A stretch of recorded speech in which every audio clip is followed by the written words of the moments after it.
buongiorno a tutti. Come detto, mi chiamo Francesco Causone, sono un docente al Politecnico e mi occupo di energia nella città. Ovviamente collaborando con gli enti urbani, con gli operatori di rigenerazione urbana, il tema delle comunità energetiche è centrale.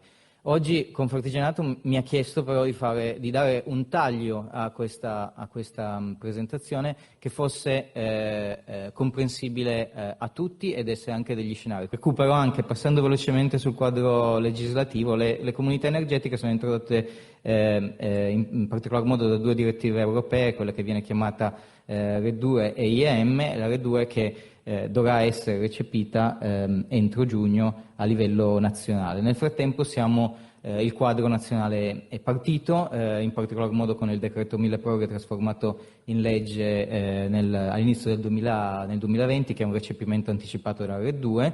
L'ARERA, che è l'autorità per la regolazione, ha stabilito le regole con cui queste comunità energetiche in questa fase transitoria devono essere operate, possono essere utilizzate, e poi il Ministero per lo Sviluppo Economico ha stabilito anche gli incentivi con i quali possono essere promosse queste iniziative. Vi segnalo poi in particolar modo le regole tecniche pubblicate a fine del 2020 dal GSE, il gestore del servizio energetico, perché riassumono in maniera tecnica, quindi trasformano il quadro legislativo per chi voglia comprendere più nel dettaglio questi provvedimenti. Ovviamente c'è il tema energetico è declinato anche a scala regionale. Ci sono regioni che avevano legiferato già prima dell'introduzione del quadro nazionale, quindi esiste una legge, come per esempio quella del Piemonte, che dovrà essere coordinata con quelle nazionali, e le altre regioni si stanno muovendo e a loro modo dovranno anche coordinarsi con la scala nazionale.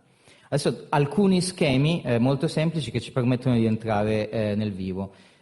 Prima di questo importante cambiamento legislativo, che tipo di configurazione potevamo avere di connessione con la rete? Un edificio, quello indicato con la lettera A, in cui praticamente si era solo utenti di energia. Oppure si poteva avere un sistema di generazione da fonte rinnovabile, qui rappresentato con dei pannelli gialli fotovoltaici, però potrebbe essere anche un altro sistema da fonte rinnovabile, che era incentivato attraverso uno schema che è chiamato scambio sul posto, cioè fondamentalmente l'edificio assorbiva energia dalla rete e in realtà l'energia prodotta veniva reimmessa in rete e incentivata e compensata con un certo quadro che appunto si chiamava scambio sul posto. Quello che era evidente, a meno che non ci fosse già una scelta fatta dal cittadino, questa energia fondamentalmente veniva scambiata con la rete, ma non necessariamente, anzi quasi mai utilizzata in sito. In particolar modo nel caso dei condomini, dell'energia generata da un sistema da fonte rinnovabile poteva essere utilizzata solo per gli usi comuni, ascensore, illuminazione, eccetera, ma non per gli usi privati. Con il quadro normativo che vi dicevo prima si sono introdotte due fondamentali nuove figure, quella dell'autoconsumatore collettivo e quello della comunità energetica.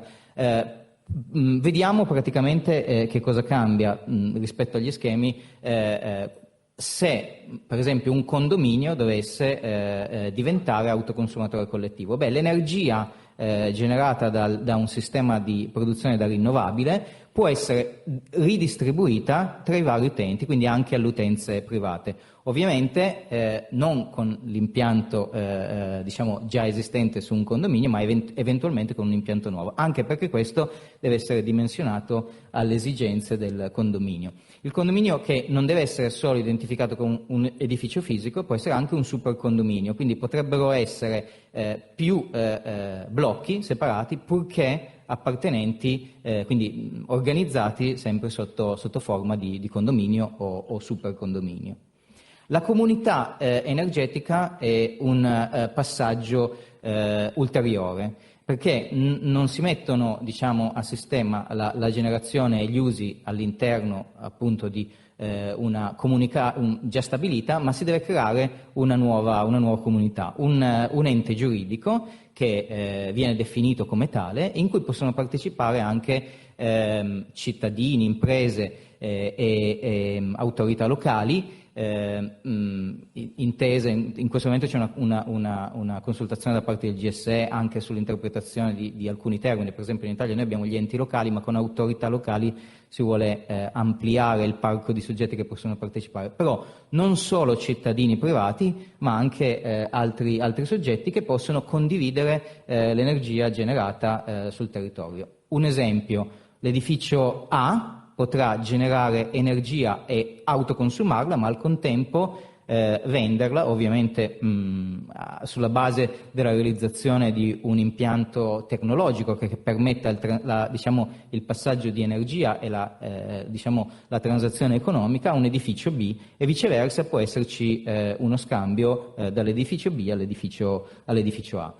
In ultimo potrebbe esserci anche uno schema tra condominio e condominio. Ovviamente più il carico energetico diventa grosso, più la domanda dell'edificio diventa grossa, più in realtà si tenderà ad andare verso un autoconsumo, perché non c'è sufficiente superficie per generare questo scambio. Soprattutto l'idea della comunità energetica si realizza al suo massimo quando ci sono funzioni differenti, perché con funzioni differenti abbiamo sfasamenti orari nella domanda energetica. Quindi questo schema vuole rappresentare una comunità energetica del futuro, in cui una rete fisica connetta diverse destinazioni d'uso e impianti distribuiti su un'area su un'area ben definita possano dare luogo a scambi a vantaggio della comunità. L'energia come viene generata? Può essere generata da un impianto rinnovabile. Nello scenario italiano, questo è un estratto del Piano Nazionale Coordinato Aria e Clima, se potete vedere le curve gialle e la curva verde, in realtà fondamentalmente c'è uno scenario in Italia di forte incremento fondamentalmente del solare e dell'eolico. In particolar modo il solare è importante e la farà da padrone legata al tema della comunità energetica, perché abbiamo la superficie degli edifici che almeno parzialmente può essere utilizzata in questi due schemi. Su questa slide passerò molto veloce. Ci sono dei limiti. Nella fase transitoria, nel periodo in attesa del recepimento totale della RED 2, ci sono state già inserite delle indicazioni da parte dell'autorità di regolazione. Lo è stato detto prima: al momento una comunità energetica può essere realizzata solo con utenze collegate alla stessa cabina secondaria per impianti di potenza massima di 200 kW del singolo impianto, quindi una comunità energetica può avere più impianti da 200 kW. In realtà può esserci anche un operatore che costruisce un impianto di generazione su edifici di proprietà della comunità, purché poi la gestione e la distribuzione dell'energia avvenga con le regole della comunità, che, come ho detto prima, anzitutto deve costituirsi come ente giuridico.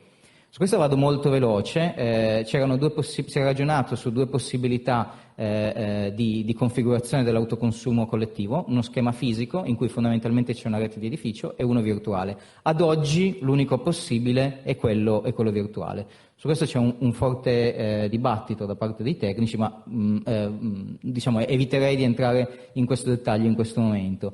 Esistono degli incentivi. Fondamentalmente c'è la tariffa incentivante del Ministero, che è pari a 100 euro a megawattora per lo schema di autoconsumo collettivo e a 110 per lo schema di comunità energetica, e poi c'è la restituzione dei minori costi di sistema fornita da ARERA, che è di circa 10, in realtà 10 euro a megawattora. È una tariffa composta di tre voci. L'ho sintetizzata in circa 10 euro a megawattora per l'autoconsumo collettivo e in circa 8 megawattora per la comunità energetica. In più l'eventuale surplus di energia generata e non autoconsumata può essere di nuovo immessa in rete e in questo caso retribuita con tariffe che prima del Covid erano intorno ai 50 euro a megawattora, poi sono scese a 35, adesso pian piano stanno tornando verso questa direzione, il valore iniziale. E sono cumulabili con le detrazioni fiscali con dei limiti che ho riportato qui, in particolar modo la quota di potenza l'energia prodotta dalla quota di potenza dei primi 20 kW di impianti che usufruiscano già del superbonus non possono beneficiare del contributo del MISE. Poi altri dettagli che vedete qui senza voler introdurre troppo l'argomento dei finanziamenti. Comunque esistono finanziamenti che promuovono questo tipo di schemi e sono cumulabili con altri finanziamenti.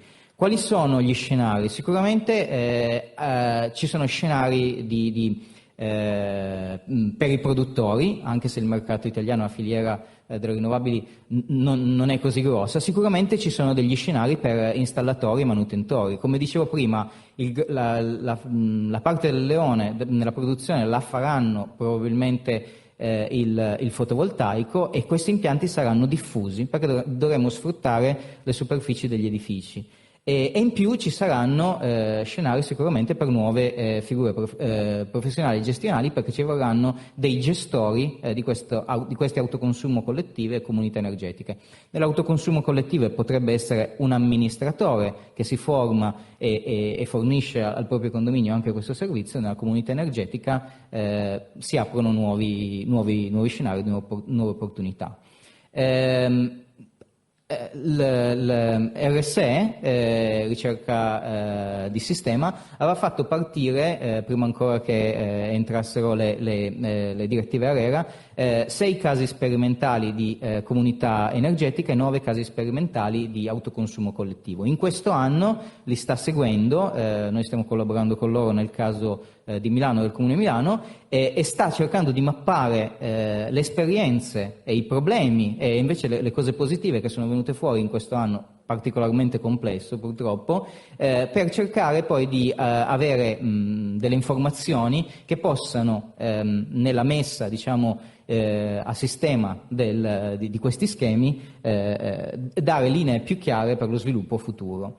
Quello che stiamo vedendo, stanno nascendo comunità energetiche e si stanno realizzando esempi di autoconsumo collettivo. Quello che vediamo come scenario iniziale è che l'autoconsumo collettivo si sviluppa principalmente nei condomini, ovviamente, è quasi pensato per quello, e quindi ha un focus principale nelle città. Piccole e medie, ma comunque nelle città dove sono più presenti questi condomini che hanno un peso molto importante sul nostro patrimonio, mentre le comunità energetiche si stanno più che altro sviluppando, almeno in questa fase iniziale, nell'arco alpino. Ma perché? Perché lì esistono già comunità montane. Noi all'interno di un progetto di ricerca Energy to Peers europeo partecipiamo con alcuni casi. Vedete, l'Italia man mano sta anche viene a far parte di questa mappa. Vi propongo un esempio, purtroppo i tempi sono rapidissimi,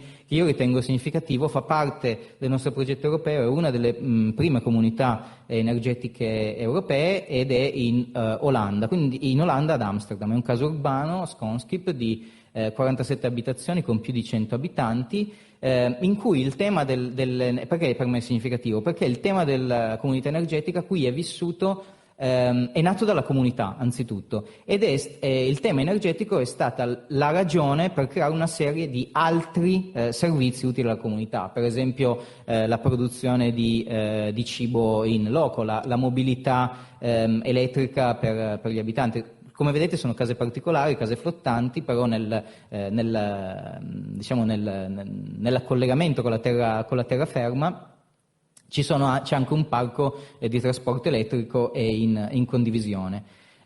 Si tratta di un impianto complessivo di 150 kW di picco, ci sono collettori solari, quindi termici solari, batterie di accumulo per la gestione dei carichi, e quindi lo sfasamento dei carichi nel corso della giornata, e produzione ovviamente da fonti rinnovabili, pompe di calore elettriche che scambiano con l'acqua circostante, ma soprattutto la creazione di una microgrid, una smart grid che permetta le transazioni tra edificio ed edificio e all'utente di essere messo in contatto con l'altro utente.